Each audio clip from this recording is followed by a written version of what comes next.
Welcome back to the Jimi Priceless Show, and this is part 4 of the Die Laughing album breakdown series.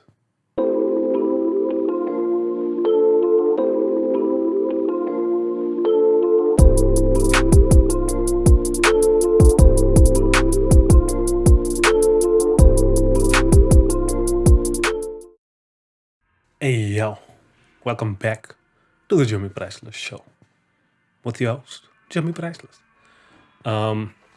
So here we are at the end of the Die Laughing series. For anyone that just tuned in, we are at the end of the Die Laughing series, which is a series of videos where I break down my latest album, Die Laughing.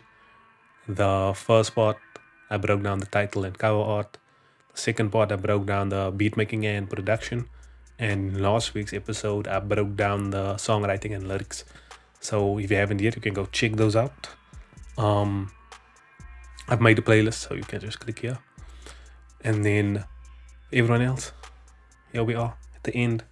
So for the last episode, I actually throughout the series, at the end of the episodes, I was like, yo, let me know what you guys want to hear about. And I made a post and everything, and I got no comments. So shout out to y'all for making my job harder. And yes, this is a real job. I just need to make money off it, and then that's a job.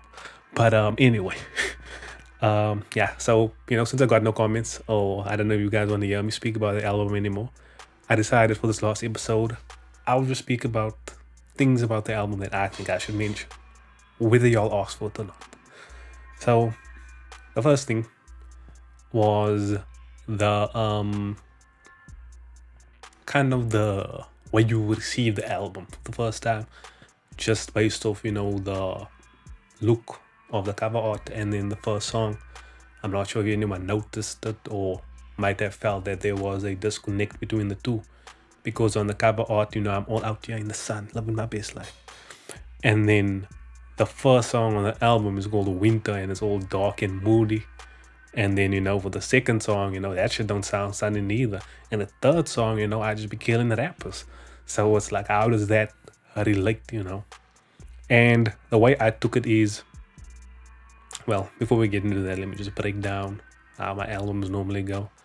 So normally with my album, I would have like some kind of like common through line, but then not randomly, but there will be like tangents where it's like there'll be songs that like just kind of fit out of nowhere. It kind of fits in the album, but it's not like not directly linked to it, but it's like, okay, it's kind of like just a weird kind of like tangent out there into the space, and then it comes out into the ether and it comes back.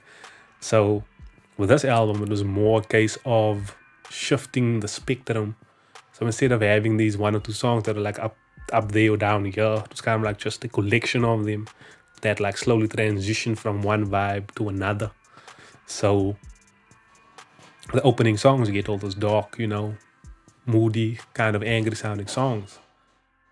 And then at the end, you get to, the songs that I feel reflect the cover art.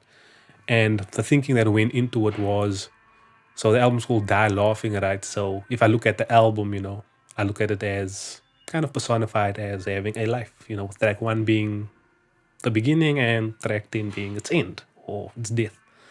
So with Die Laughing, I made it fit, or I tried to make it fit into the sequencing. So, if you look at the death of the album or the end of the album, that's where you laughing, that's the happy, that's the upbeat sounds, like Bank and Life's Good and R.I.P. Whereas the beginning is more darker. So to me, it made more sense to have the shift than to have it like in between, or to have it the reverse way around. Because, then it would, if like all those happy songs were in the beginning, then the album would have been better titled like Born Laughing, just because the laughing kind of songs were first. So, just for anybody wondering, like about the sequencing, I decided to have it go from kind of dark to light, and like from not laughing to laughing. So, hope you guys get what I say. I explained this kind of better in the first take of this video, but I did not put on the mic gain, so I was not laughing at that moment. But here we are, take 3 actually, because the second take there was some background interference. So third time is the charm. Let's hope. But yeah, so that was like the main thing actually that I wanted to mention. Then, secondly, I wanted to speak about the reception of the album and the feedback. And the feedback has been great as usual. It's a Jimi Priceless project, So but on a serious note, it has been, a lot of people's. By a lot of people, I mean the homie MCKD. It has become his number one Jimi Priceless album. For a long time, it was one of my older albums that I finally outdid myself. And I'm glad to hear that, not just because, as an artist, you're always trying to outdo yourself and grow, but just as a creative, because like my older albums, you like MCKD, the homie, I would record it at his house and then I would do all the other shit. Then afterwards, I would record it, but then I would have it engineered, engineered by Dix. If you need mastering and all that, engineered by Dix. So with this album, doing everything myself, it was kind of like, well, I've set the bar over here. So can I live up to that without having the same skill set, as engineered by Dix, for example, when it comes to mixing and mastering? And, with the feedback, nobody really seemed to mention anything specific about it, in terms of sounding bad. So I'm cool with the feedback, People have been saying it sounded great. So I'm good with that. And then just the one thing I didn't do was taking the actual photo for the cover art. And that was done by my lovely girlfriend. So shout out to her. But it was under my supervision, so obviously it was going to come out great. But shout out to you anyway for the effort. Yeah. So what was the other thing? Oh yeah. And then another thing was just kind of like influences. Like I don't know if some people might have wondered, but I mean it's a usual question I see in artist interviews. They'll ask like, "What are your influences for this album?" And I've explained the title already. But just in terms of the sound, mainly the only one I can think of really like that was like conscious in my mind was there's a UK artist called J.S. And I discovered his music like 2 years ago, and I've been a big fan of his music and his production also, which was like majority of his music I think is produced by J5. So on songs like Seashells on the Seashore, Lost Laugh, if you listen to those and you listen to like some of J.S.'s music, you would see kind of parallels. I always try to put my own spin on it, but if I'm a fan of something, I'm gonna try to do it. Imitation is the sincerest form of flattery. So that was one of the musical influences for like a few of the songs. And then I think maybe UK rap in general on some flows in the beginning, in the opening songs on the album.